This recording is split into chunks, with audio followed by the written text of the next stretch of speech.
غازی یہ تیرے پراسرار بندے جنہیں تو نے بخشا ہے ذوق خدائی۔ طارق بن زیاد، فاتح اندلس، عالم اسلام کا ایک درخشاں ستارہ۔ اس جوان سال سپاہی سالار کی بدولت مسلمانوں نے اندلس اور اسپین پر 800 سال حکومت کی۔ داستان کی طرف بڑھنے سے پہلے آپ سے گزارش ہے کہ ہمارے چینل گلوبل نالج کو سبسکرائب کریں تاکہ ہر نیو آنے والی ویڈیو کا نوٹیفیکیشن آپ کو مل سکے۔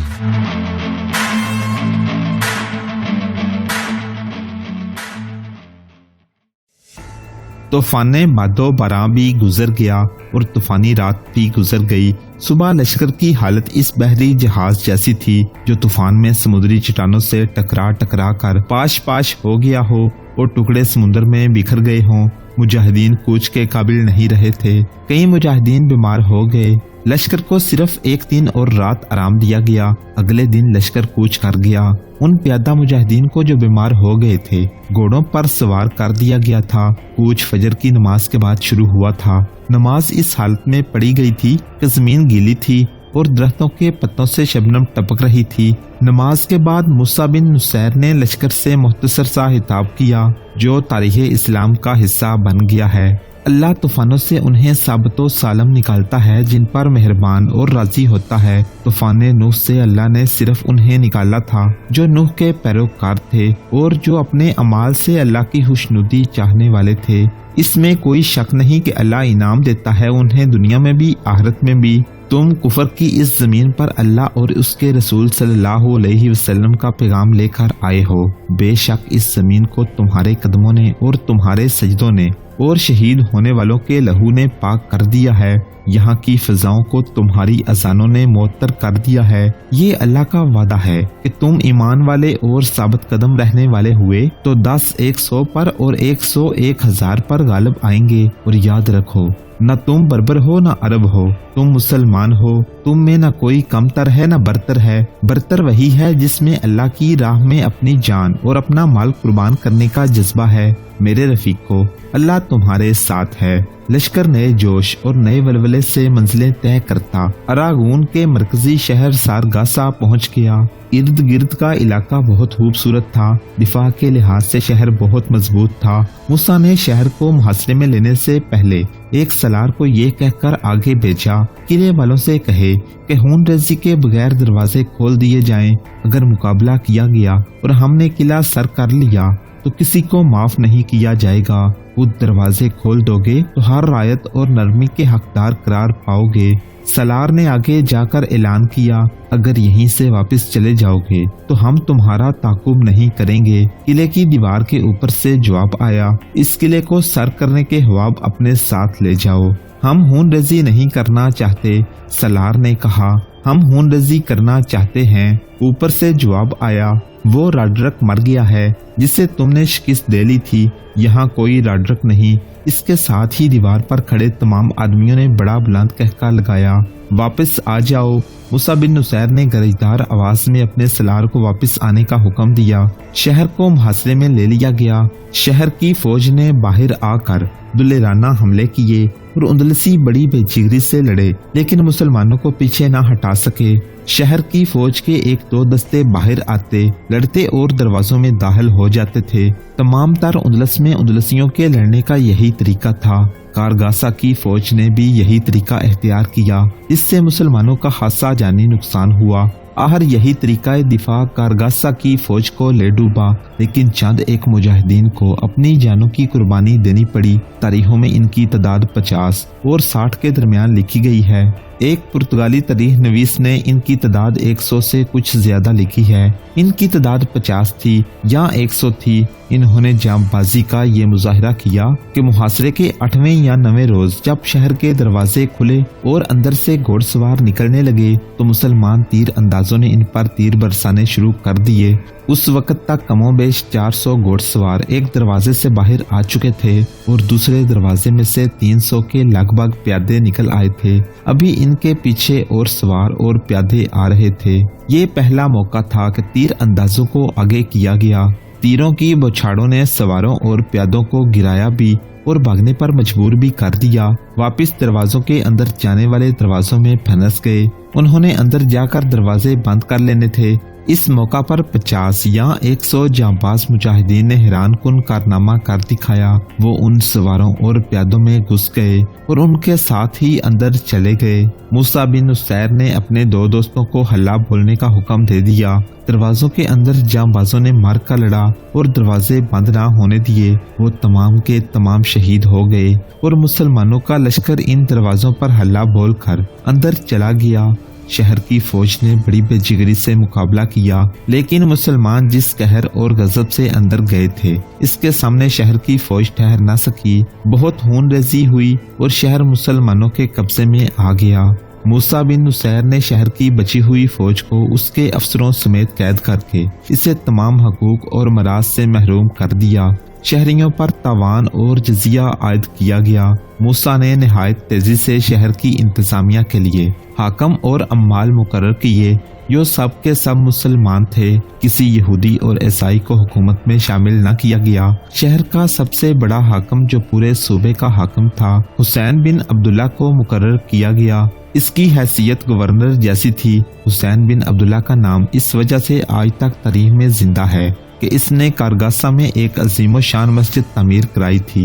موسیٰ بن نصیر نے طارق بن زیاد کی جارحانہ قیادت، صلاحیتوں اور جذبے کو دیکھتے ہوئے اسے سپاہ سالار اعلیٰ مقرر کر دیا اور کارگاسا سے آگے بڑھے۔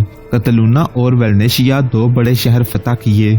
2 صوبے گلیشیا اور لتریاس رہ گئے تھے۔ جاسوسوں نے بتایا کہ ان دونوں صوبوں کے عیسائی گورنر خود مختار بن بیٹھے ہیں اور وہاں عملاً حکومت پادریوں کی ہے جنہوں نے لوگوں پر مذہبی جنون طاری کر رکھا ہے۔ یہ علاقے کوچ اور پیش قدمی کے لیے وادی الحجارہ اور وادی اراگون جیسے دشوار گزار تھے۔ دریا بھی، چھوٹی بڑی ندیاں اور نالے بھی تھے، گھنے جنگلات بھی تھے، کٹے پھٹے بنجر میدان اور سنگلا وادیاں بھی تھیں۔ موسم کا کچھ اعتبار نہیں تھا، کہیں تیز و تند آندھی مجاہدین کو آگے بڑھنے سے روکتی تھی اور کبھی طوفانے بادوں باراں ان کے قدم اکھاڑنے اور حوصلے توڑنے کی کوشش کرتا تھا۔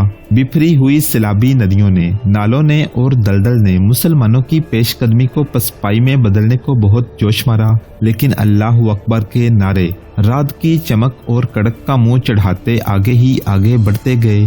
وہ دشت و جبل کا سینہ چاک کرتے گئے۔ جہاں گئے وہاں غازیوں اور شہیدوں کے خون سے زمین لالا زار ہوئی۔ اسلام کے پرچم اڑتے لہراتے رہے۔ موسیٰ بن نصیر اور طارق بن زیاد کی قیادت میں مجاہدین کے لشکر کی یہ پیش قدمیاں ہی ایسی حیران کن ہیں کہ یورپ کے متعصب تاریخ نویسوں نے بھی حیرت کے اظہار کے ساتھ مسلمانوں کو خراج تحسین پیش کیا ہے۔ مشہور و معروف اور ساری دنیا میں مستند مانا جانے والا مورخ گبن لکھتا ہے کہ یہ مسلمان قوم اپنی ہی قسم کے جذبے کے جنون میں مبتلا تھی کہ انہیں نہ آفات فلکی روک سکیں، نہ ان کے آگے طاقتور فوج ہی ٹھہر سکی، اور وہ فرانس کی سرحد میں داخل ہو گئے۔ مجاہدین نے گلیشیا اور لتریاس کے صوبے بھی فتح کر لیے۔ ان فتوحات کی تفصیلات ویسی ہی ہیں جیسی پہلی ہر فتح کی بیان ہو چکی ہیں۔ عزیز بیٹے، موسیٰ بن نصیر نے طارق بن زیاد سے کہا، کیا اندلس کا کوئی اور شہر، کوئی اور قلعہ رہ گیا ہے جو ہم نے فتح نہ کیا ہو؟ نہیں امیر محترم، طارق نے کہا، اندلس کا کوئی ایسا شہر، کوئی ایسا قلعہ نہیں رہ گیا جس پر سلطنت اسلامیہ کا پرچم نہ لہرا رہا ہو، اور خدا کی قسم ابن زیاد، موسیٰ نے کہا، تم میری تائید کرو گے کہ ہمیں فرانس کی سرحد میں داخل ہونا چاہیے۔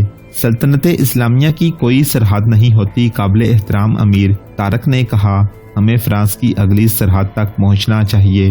نواب ذوالقدر جنگ بہادر اپنی کتاب خلافت اندلس میں مختلف مورخوں کے حوالے سے لکھتے ہیں کہ موسیٰ بن نصیر نے فرانس کی سرحد کے قریب کچھ دن قیام کیا تاکہ لشکر ذرا سستا لے اور زخمی لڑنے کے قابل ہو جائیں۔ اس دوران موسیٰ اور طارق نے پورے یورپ کو فتح کرنے کا پلان تیار کیا اور ایک صبح فرانس کی سرحد میں داخل ہو گئے۔ خلافت اندلس میں لکھا ہے کہ مسلمانوں نے فرانس کے 2 بڑے شہروں بارسلونا اور ناربون بغیر مزاحمت فتح کر لیے تھے۔ ناربون کے متعلق لکھا ہے کہ تولیتا سے 1050 میل کے فاصلے پر تھا۔ یہ دونوں شہر آج بھی موجود ہیں۔ بیشتر مورخوں نے لکھا ہے کہ فرانسیسی فوجی نے مسلمانوں کا بڑا ہی سخت مقابلہ کیا تھا، اور یہ بھی لڑنے کے جذبے اور صلاحیت کے لحاظ سے فرانس کی فوج اندلس کی فوج سے بدرجہ بہتر تھی۔ اس سے آگے فرانس کا بہت ہی دشوار گزار سلسلہ کوہ پائرنس تھا، جسے مسلمانوں نے جبل البرتات کا نام دیا تھا۔ ان میں بعض پہاڑوں کی چوٹیاں بہت ہی بلند تھیں۔ مورخ گبن اپنی مشہور کتاب سلطنت روم کا عروج و زوال میں لکھتا ہے، موسیٰ بن نصیر نے پائرنس کی ایک چوٹی پر کھڑے ہو کر فرانس کو اپنے قدموں میں دیکھا اور کہا تھا کہ وہ اپنی فوج میں مزید نفری شامل کر کے یورپ کو فتح کرتا ہوا قسطنطنیہ تک پہنچے گا اور وہاں سے اپنے ملک شام میں داخل ہوگا۔ گبن آگے چل کر لکھتا ہے، اگر اس مسلمان جرنیل کو آگے بڑھنے کا موقع مل جاتا تو یورپ کے دینی مدرسوں اور دوسرے اسکولوں میں انجیل کی بجائے قرآن پڑھا جا رہا ہوتا، اللہ کی توحید اور رسول صلی اللہ علیہ وسلم کی رسالت کے سبق دیے جا رہے ہوتے، اور آج روم میں یورپ کی بجائے شیخ الاسلام کے احکام نافذ ہوتے۔ موسیٰ بن نصیر فرانس کے یہی 3-4 شہر اور یہ سارا علاقہ فتح کر کے آگے کیوں نہ بڑھا؟ اس سوال کا ایک جواب تو ایک روایت کی صورت میں تاریخ میں ملتا ہے جو متعدد مورخوں نے لکھا ہے۔ روایت ہے کہ موسیٰ اور طارق فرانس کا ایک اور شہر لیون فتح کر کے آگے بڑھے تو راستے میں انہیں قدیم عمارتوں کے کھنڈر نظر آئے۔ دونوں لشکر سے ہٹ کر یہ کھنڈر دیکھنے چلے گئے۔ ایک ستون کھڑا تھا، اس پر یہ الفاظ کندہ تھے، اے اولاد اسماعیل، یہاں تک تم پہنچ گئے، یہیں سے واپس چلے جاؤ۔ اس ستون کی دوسری طرف لکھا تھا، اگر تم یہاں سے آگے بڑھے تو تم میں ہانہ جنگی شروع ہو جائے گی جو تمہاری جمعیت اور طاقت کو تباہ و برباد کر دے گی۔ مورخ لکھتے ہیں کہ موسیٰ گہری سوچ میں گم ہو گیا۔ پھر اس نے اپنے سالاروں سے مشورہ کیا، سب نے مشورہ دیا کہ واپسی ہی بہتر ہے، ہم نے جو ملک فتح کر لیا ہے اسی کا نظم و نسق اور دیگر امور سنبھال لیں تو بہتر ہے، کہیں ایسا نہ ہو کہ اندلس بد نظمی کا شکار ہو جائیں۔ چنانچہ موسیٰ نے واپسی کا حکم دے دیا۔ فرانس سے واپسی کی یا مزید آگے نہ بڑھنے کی ایک وجہ بالکل واضح ہے، وہ یہ کہ موسیٰ بن نصیر فرانس کے ایک مقام لیوگو میں تھا اور طارق وہاں سے کچھ دور ایک مقام استورگاہ میں تھا۔ ایک روز دمشق سے خلیفہ ولید بن عبد الملک کا خاص ایلچی ابو النصر موسیٰ کے پاس یہ حکم لے کے آیا کہ وہ اور طارق مزید پیش قدمی روک دیں اور فوراً دمشق پہنچیں اور مزید احکام کے لیے بارگاہ خلافت میں حاضری دیں۔ کیا امیر المومنین کو معلوم نہیں کہ میں اور طارق یہاں سے چلے گئے تو فتح کیا ہوا اندلس ہمارے ہاتھ سے نکل سکتا ہے؟ موسیٰ نے ابو نصر سے پوچھا، امیر المومنین کو کیا معلوم ہے اور کیا معلوم نہیں ہے؟ یہ میں نہیں جانتا، ابو نصر نے کہا۔ انہوں نے حکم دیا ہے کہ موسیٰ اور طارق فوراً دمشق پہنچیں۔ بعض مورخوں نے لکھا ہے کہ خلیفہ ولید بن عبد الملک نے پہلے بھی موسیٰ کو دمشق بلایا تھا، لیکن موسیٰ پیش قدمی اور فتوحات میں اس قدر مصروف تھا کہ وہ دمشق نہ گیا۔ خلیفہ ولید کے ساتھ موسیٰ کے تعلقات دوستانہ تھے، اس سے ایسا خطرہ نہیں تھا کہ خلیفہ ناراض ہوگا، لیکن خلیفہ نے اپنا ایک ایلچی بھیج دیا اور بڑا سخت حکم بھیجا کہ فوراً دمشق پہنچو۔ ابن نصیر ابو نصر نے موسیٰ سے کہا، اپنی حریت چاہتے ہو تو فوراً میرے ساتھ دمشق روانہ ہو جاؤ۔ موسیٰ نے اسی وقت ایک تیز رفتار قاصد طارق کی طرف بھیجا کہ وہ فوراً اس کے پاس لیوگو پہنچے۔ طارق تو جیسے اڑتا ہوا پہنچا ہو۔ موسیٰ نے اسے بتایا کہ امیر المومنین کا بلاوا آیا ہے اور کل فجر کی نماز کے بعد روانہ ہونا ہے۔ امیر محترم، طارق نے موسیٰ سے کہا، کیا یہ نہیں ہو سکتا امیر المومنین کو؟